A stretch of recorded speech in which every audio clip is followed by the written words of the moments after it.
ప్రాచీన కాలంలో ప్రజల పాపాలను తొలగించడానికి ఒక మేకను అడవిలోకి పంపించేవారు. ఆ మేక ప్రజలందరి తప్పులను మోసుకుపోతుందని వారి నమ్మకం. కాలక్రమేణా ఇతరుల తప్పులకు శిక్ష అనుభవించే వారిని పిలవడానికి ఈ పదం వాడుకలోకి వచ్చింది. సమస్య ఒకరిది, శిక్ష మరొకరిది.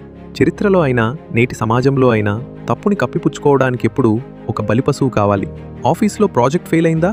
ఇంట్లో గొడవలు జరుగుతున్నాయా? వ్యవస్థ కుప్పకూలుతోందా? అసలు కారణాన్ని వెతికే ధైర్యం లేక అందరూ కలిసి ఒకరిని వేలెత్తి చూపిస్తారు.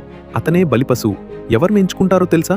ఎవరైతే గట్టిగా ప్రశ్నిస్తారో, ఎవరైతే అందరికంటే భిన్నంగా ఉంటారో, లేదా ఎవరికైతే ఎదురుదాడి చేసే శక్తి ఉండదో వారిని టార్గెట్ చేస్తారు.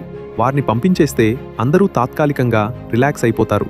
కానీ గుర్తుంచుకోండి, మనిషిని మార్చినంత మాత్రాన మీ వ్యవస్థలోని కుళ్ళుపోదు. అసలు సమస్య అలాగే ఉంటుంది.